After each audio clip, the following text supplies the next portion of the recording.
Julia Harrison wiped a bead of sweat from her brow as she adjusted the last stack of pamphlets on the reception desk of her new women's clinic in Kirkwood Lake. The small building smelled faintly of fresh paint and antiseptic, a combination that always made her both nervous and hopeful. This clinic wasn't just another project. It was her dream, the culmination of years of hard work, and a promise to herself and her two boys, Mason and Leo, that she could make a difference in her community. The front door chimed, and she looked up to see a tall man with sandy brown hair and a crisp navy jacket stepping inside. He had an air of controlled confidence, the kind that made people take notice without trying. Julia's first instinct was to assume he was a contractor or someone from the city planning office, but there was something different about the way he looked around, almost like he didn't belong yet belonged anyway. "Hi, can I help you?" Julia asked, offering her warmest smile. The man straightened and smiled back, a flicker of something unguarded in his gray eyes. "I hope so. I'm Tanner Reddington. I'm new in town. Actually just moved back for a project near the lake. Thought I'd see what all the buzz about your clinic is." Julia's eyebrows lifted slightly. "Buzz? Oh, I guess word does travel fast in a town this small." "I'm Julia Harrison, founder and midwife." She offered a firm handshake, which he shook with surprising gentleness. Tanner's gaze swept the small waiting room, taking in the walls adorned with cheerful paintings of mothers and babies, the neatly arranged brochures, and the corner set aside for the clinic's youngest visitors. Mason, her 5-year-old, had discovered a box of colorful blocks and was now carefully stacking them into a precarious tower, while Leo, 7, was flipping through a picture book, completely engrossed. "You've got a good thing here," Tanner said, nodding toward her sons with a faint smile. His voice was calm, steady, carrying a warmth that Julia didn't expect from someone so poised. She noticed the slight tension in his posture, though, the way he kept his hands tucked in his pockets, almost as if he were holding something back. "Thanks," Julia said, a little guarded. She wasn't used to strangers paying attention to her kids in such a direct, respectful way. Most people either ignored them or looked at her with pity, assuming she was struggling to manage everything alone. "It's been a lot of work, but worth it." Tanner's eyes softened as he glanced at Mason, who had just toppled his block tower with a triumphant cheer. "I can see that. You've got a good handle on things, though." "They seem happy." Julia felt a small warmth bloom in her chest. Compliments about her boys were rare, and genuine recognition even rarer. She nodded, trying to keep her tone professional. "They're a handful, but I wouldn't have it any other way." For a moment, the room was quiet except for the faint hum of the air conditioner and the soft chatter of her sons. Then Mason's toppling tower sent a block skittering across the floor. Without thinking, Tanner bent down and picked it up, handing it back to the boy with a gentle nod. "Thanks," Mason said, grinning, and Leo looked up, curious. Julia's eyes widened slightly. You're good with kids." Tanner gave a half smile, almost sheepish. "I've had some practice. Not by choice, though. Family things." His gaze lingered for a moment on the boys before he straightened, a shadow crossing his expression. "Anyway, I didn't mean to intrude. Just curious about the clinic." Julia studied him, sensing the layers beneath the polite exterior. There was a quiet intensity, a hint of melancholy that didn't quite fit with the confidence he radiated. Most men who were this attractive and self-assured would be oblivious to small children. Tanner seemed to notice every detail. "Well," she said finally, deciding to test him a little, "if you really want to see the clinic, I can give you a quick tour. But fair warning, you might end up volunteering before you know it." Tanner raised an eyebrow, amusement flickering in his eyes. "Volunteering? Me?" "Yes," Julia said firmly, though her lips curved in a smile. "I don't usually let strangers handle the clinic, but somehow I think you'd do more than just stand around." "Dangerous assumption," Tanner said with a hint of humor, though his eyes stayed on her face, watching for reactions. "But okay, lead the way." As Julia walked him through the small clinic, she explained the program she hoped to offer, from prenatal care to parenting workshops, and the ways she intended to support women in Kirkwood Lake. Tanner listened attentively, asking thoughtful questions that revealed a mind used to solving problems, yet a heart attuned to people. Then, just as they reached the room reserved for the newborns and infants, a nurse rushed in carrying a small crying baby. "Julia, we have an emergency. An abandoned infant was brought in." The hospital staff needs immediate assistance. Julia's heart clenched. She had dealt with emergencies before, but something about the sight of the tiny, fragile life in need made her stomach twist. She glanced at Tanner, unsure if she should involve him. But he was already moving. "Do you need help?" he asked quietly, his earlier hesitation gone. Julia blinked. So yes, I could use an extra pair of hands." Without another word, Tanner knelt beside her, steadying the infant in her arms as she checked vital signs and coordinated with the nurse. His movements were careful, deliberate, yet there was a natural ease to the way he handled the baby. Julia felt a jolt of something unfamiliar, relief, admiration, and a creeping warmth that she quickly tried to ignore. "Thank you," she said quietly once the initial panic subsided. "I didn't expect anyone else to be able to help so quickly." Tanner met her gaze, a faint, almost shy smile tugging at his lips. "I told you, I've had some practice. Not always the kind you'd want, but it works." Julia chuckled softly, shaking her head. "You're full of surprises, Mr. Reddington." He shrugged, brushing a lock of hair from his forehead. "Maybe, but I don't usually do this. Family stuff, kids, babies, it's complicated." "I can imagine," Julia said gently, sensing the truth in his words. "Some things are hard to face, but sometimes help comes from the most unexpected places." Tanner's eyes lingered on hers for a moment longer than comfortable, and Julia felt a spark she hadn't felt in a long time, a mixture of curiosity, hope, and something more dangerous, desire. She quickly averted her gaze, reminding herself he was just passing through, a stranger who had nothing to do with her life. As Tanner prepared to leave the clinic, Julia's sons ran up to him, each offering a shy but earnest wave goodbye. Tanner knelt again, waving back and giving them each a small, reassuring smile. "See you around," he said quietly, and Julia knew somehow that this encounter was only the beginning. Outside, Tanner paused on the steps, taking a deep breath as he looked back at the little clinic. He had promised himself he wouldn't get involved with anyone who had children, that he would stay away from attachments he could never fully commit to. But as he watched Julia laughing softly with her boys, his chest tightened in a way that was both painful and thrilling. Something told him that staying away was no longer an option. And for Julia, despite her caution, a small, stubborn hope began to bloom in her heart, a hope that maybe, just maybe, this guarded stranger could become more than just a fleeting presence in their lives. The first few days after Tanner's unexpected visit to the clinic left Julia unsettled in ways she hadn't anticipated. She kept catching herself thinking about him, his steady hands with the newborn, the way his grey eyes softened when he looked at her boys, and that faint smile that hinted at a gentleness he seemed determined to hide. Mason was the first to notice. "Mom," he smiled at me, Mason said one morning as Julia packed snacks for the boys before school. Julia glanced up from the kitchen counter, her hands pausing mid-motion. "He what?" He smiled, really smiled like he knew me, Mason said, bouncing on his heels. "I like him." Leo chimed in from the doorway, arms folded. "I like him too." "He's nice." Julia forced a laugh, shaking her head. "You boys are too quick to like someone you barely know. He's a grown-up. And remember what I told you. Sometimes adults are complicated." Mason frowned. "But he helped the baby, and you." Julia smiled despite herself. He had a point. Tanner had stepped in without hesitation, offering help without making her feel weak or incapable. There was something rare in that, something she hadn't realized she was craving. She shook off the thought as the boys rushed out the door. Today the clinic needed her full attention, paperwork, organizing supplies, and preparing for a small prenatal workshop she was leading that evening. Her phone buzzed. A text from Tanner. "Hope the clinic is surviving without me. Need a tour next week?" Julia blinked at the screen, unsure how to respond.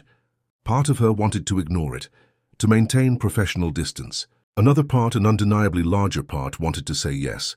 "Maybe," she typed back cautiously. "We'll see." That afternoon, a call from the local hospital brought the next challenge.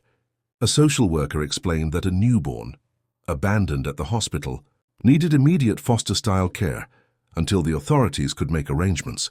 The baby couldn't go home to anyone else yet. Julia's clinic had space and experience to provide temporary care. Her heart clenched at the thought of holding another tiny, vulnerable life. But she also knew the clinic was the right place for him, at least for now. When she hung up, Tanner appeared at the clinic door, He had driven over, seemingly on a whim with his usual calm confidence. "I heard there's a situation," he said quietly, stepping inside. "Need some help?" Julia hesitated, then nodded. "Hi, yes, can you stay?" He didn't answer immediately, only giving her a look that was both steady and tender. Then he set down his briefcase and rolled up his sleeves. Of course, the nurse arrived with the tiny bundle, swaddled in soft blankets. Julia carefully cradled the newborn, whispering soothing words while Tanner knelt beside her, ready to help if needed. "This is a serious little guy," Tanner said softly, adjusting the baby's blanket so he could better monitor him. "Looks like he's been through a lot already." Julia nodded. "He's fragile. We'll need to be very careful." Together they went through feeding schedules, warming bottles and soothing techniques. Tanner's natural ease surprised Julia every time. He wasn't just competent. He was considerate, observant, and patient, never making her feel like she had to explain every tiny detail. The boys came home from school and were instantly enamored with the baby. Mason tried to hold him under Julia's watchful eye, while Leo offered quiet suggestions about what to do next.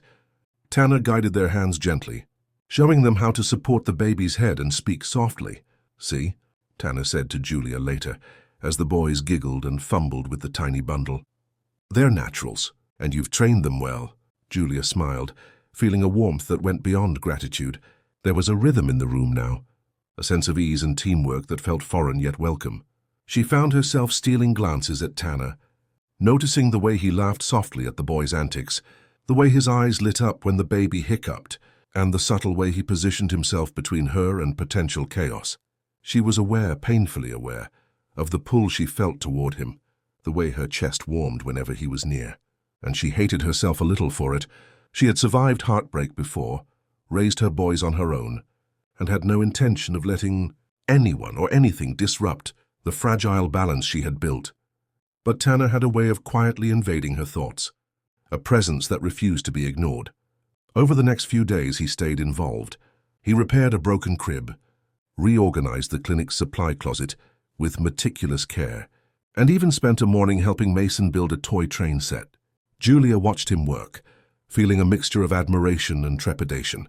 He was patient, careful, and surprisingly gentle, yet she sensed the layers of pain beneath the surface.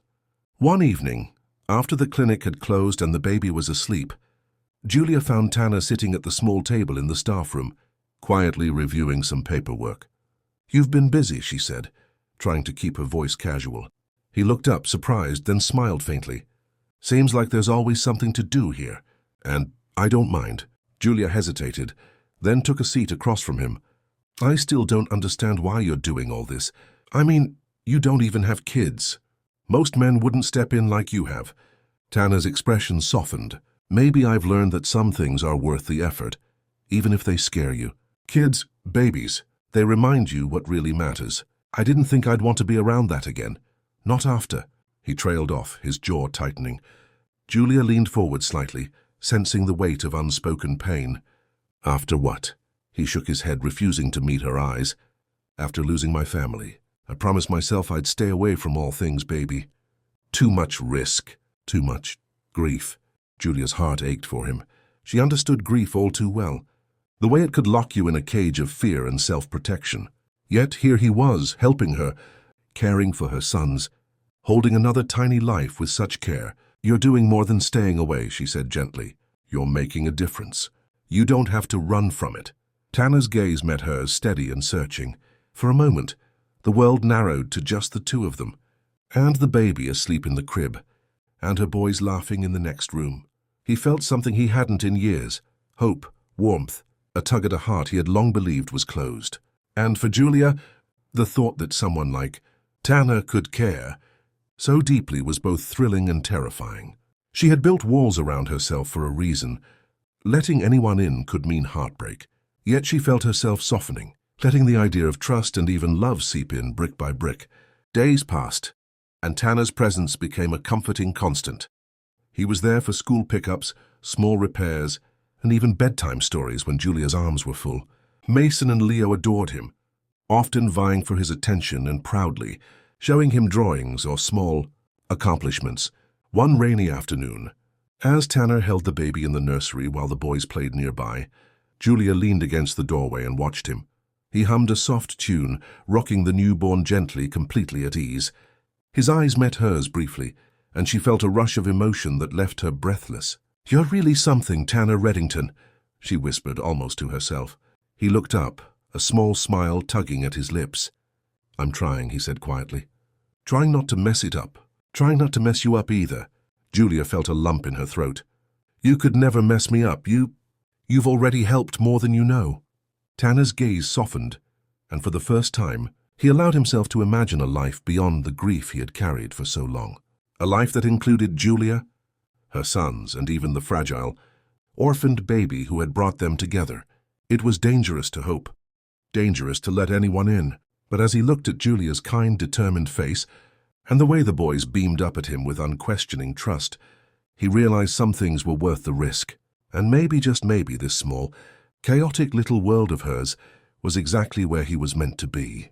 The following weeks had settled into a rhythm that felt surprisingly comforting to Julia. Tanner was no longer just a helper at the clinic.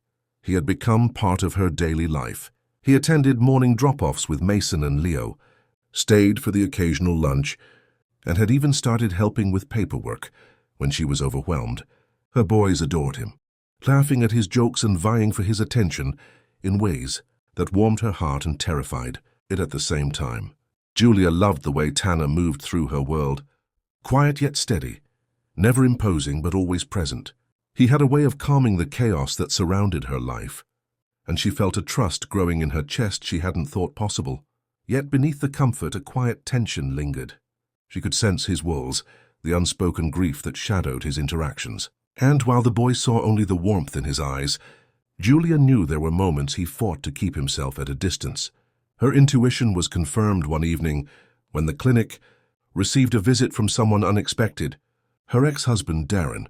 Though they had been divorced for nearly 6 years, he still had a way of stirring old anxieties.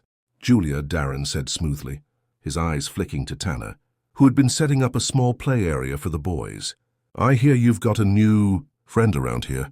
Tanner's posture stiffened, his jaw tightening, though he remained silent. Julia bristled. "Darren," she said, holding her tone steady, "I'm busy. What brings you here?" "I just wanted to check on the boys," he said, a voice casual but edged with something possessive. "Make sure they're being taken care of." Julia felt a flare of protectiveness. "They're fine, and they're not being watched by strangers. They're with someone who's part of their lives now." Her eyes flicked to Tanner, whose grey gaze met hers with quiet intensity. The protective energy emanating from him was palpable. Darren smirked, clearly unimpressed. "Someone who's involved with the boys, you mean?" Tanner's voice was low, calm, but carried a warning. "They're my responsibility while they're here, yes, and anyone who questions their safety will answer to me." Julia's stomach twisted, not from fear but from something unfamiliar. Relief, perhaps, that Tanner had her back so firmly, and something else. Something fluttering and electric she didn't fully understand. Darren's smirk faltered, and he muttered an excuse about stopping by the clinic and left. The moment the door closed, Tanner's tense demeanor softened, and he ran a hand through his hair, letting out a slow sigh.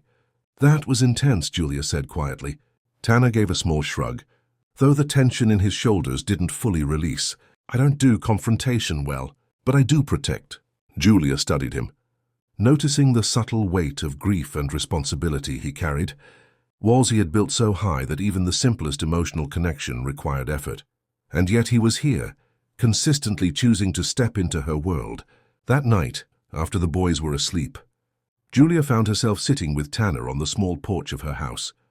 Rain had begun to fall softly, the lake reflecting the grey clouds above.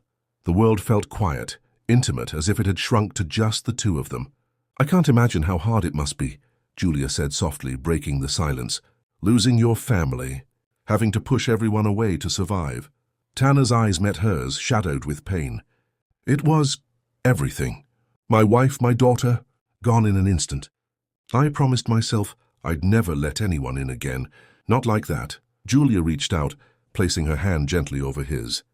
He tensed at first, then relaxed slightly under her touch.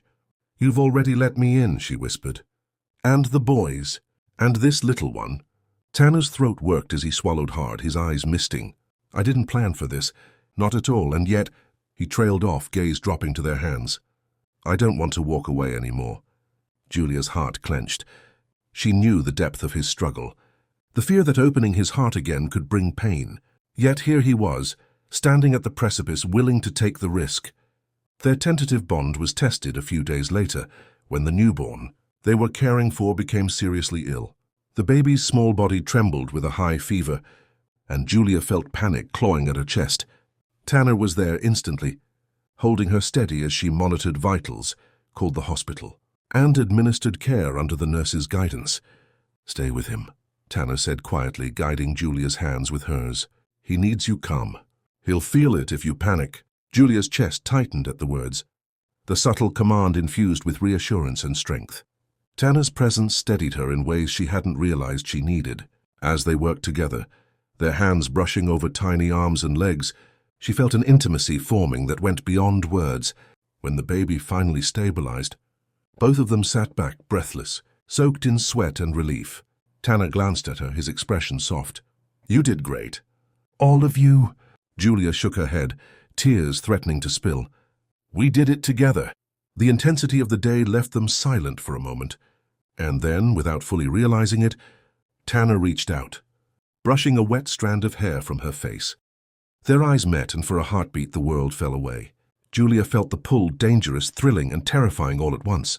She wanted to lean into him, to trust the warmth in his eyes and the steady strength of his presence. But fear whispered at the edges of her mind. She had been hurt before, loved and lost, and letting someone new in could shatter the fragile balance of her life.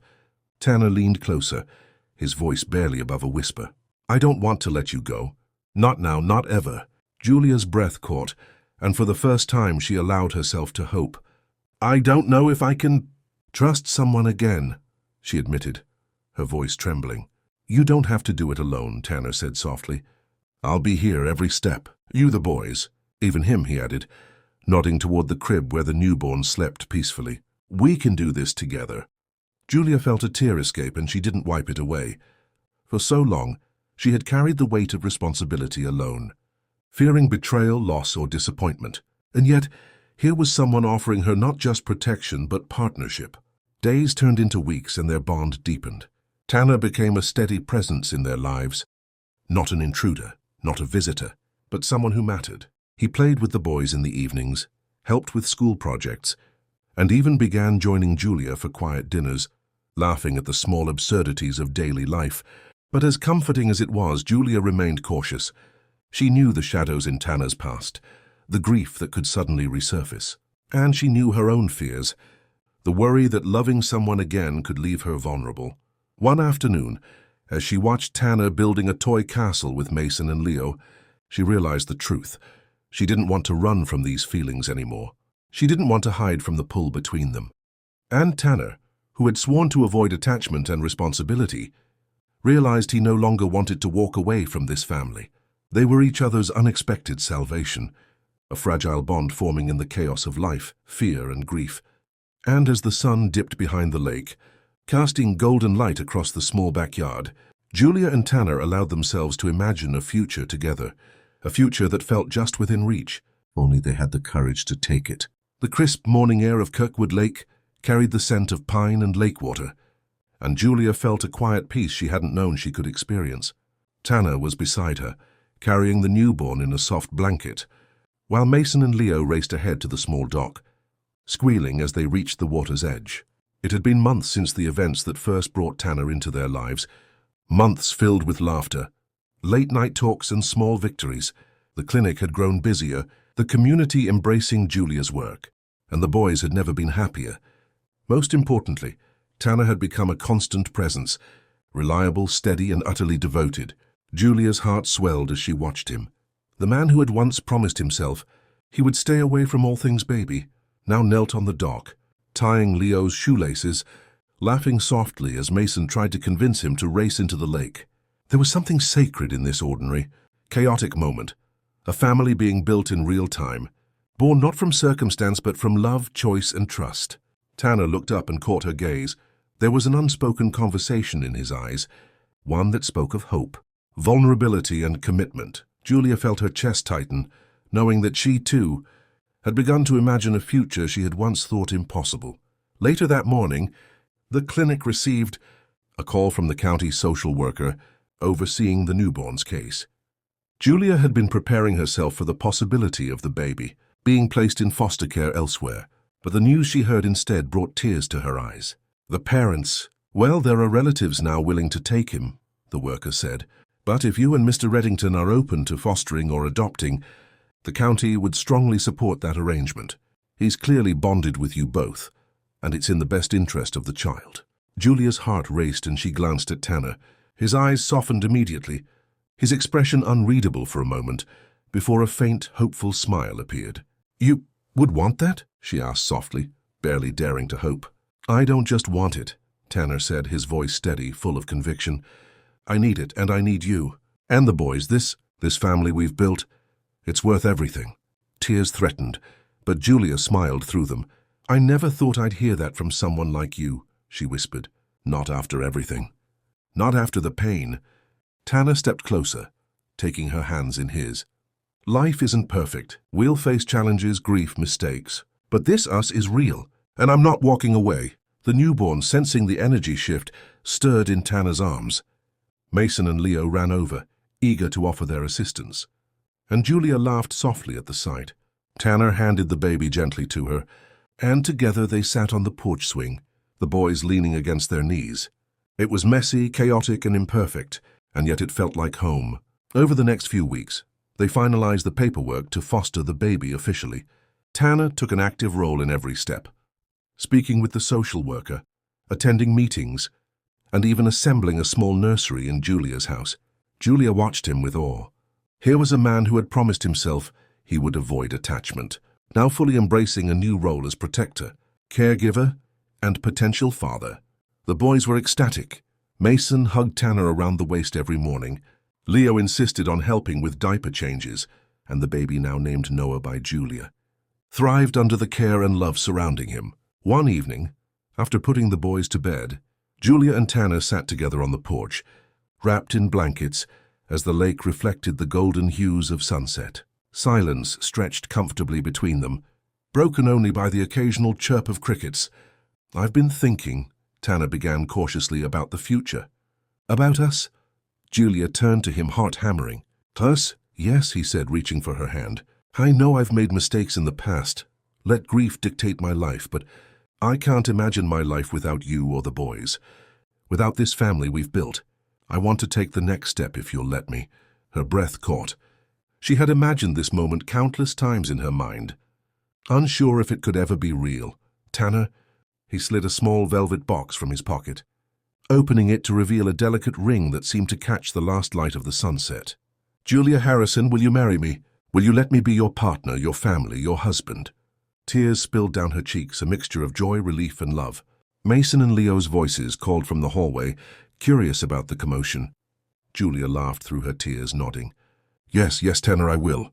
He slid the ring onto her finger, then pulled her close, pressing a gentle kiss to her forehead. It wasn't dramatic or showy. It was tender, real, and full of promise. The boys rushed in, bounding around them, and Noah gurgled softly in Julia's arms. Tanner scooped him up carefully, laughing as the baby's tiny hands curled around his finger. In that moment, surrounded by laughter, warmth, and the gentle sounds of a home filled with love, Julia realized that healing was possible, that hope could bloom even after grief, and that family, real, chosen, imperfect, and messy, was the greatest gift of all. The weeks that followed were a whirlwind of preparation and celebration. The clinic flourished under Julia's leadership, supported by Tanner's practical expertise and unwavering encouragement. Noah's adoption was finalized, making him officially part of their family. Mason and Leo continued to thrive, their laughter filling the house, their trust in Tanner cementing the bonds they had formed. One sunny afternoon, Tanner took Julia's hand as they walked along the lake with the boys, watching the water shimmer in the golden light. You're amazing, he said quietly, brushing a strand of hair from her face. I don't say it enough, but you've changed my life. Julia smiled, leaning into him. We've changed each other, all of us. Tanner knelt suddenly, pulling a small camera from his pocket. Say cheese, he said, grinning. Mason and Leo immediately posed, while Noah cooed happily in Julia's arms. They captured a perfect moment, messy, chaotic, and beautiful. one that would remind them of the journey they had taken together. As the sun dipped below the horizon, Julia rested her head on Tanner's shoulder. She thought of the long road behind them, the fears they had faced, and the love that had grown despite it all. "I never thought I'd find this," she whispered. "You mean me?" Tanner asked, a playful smirk tugging at his lips. She laughed softly, shaking her head. "No, us, this family. Everything we've built together." He kissed her temple gently. "Then let's make sure it lasts forever." And as the stars began to twinkle above Kirkwood Lake, Julia knew they would. Because love, trust, and the courage to open their hearts had brought them to this place, and nothing could take it away. Dear friends, I just want to take a moment to say thank you from the bottom of my heart.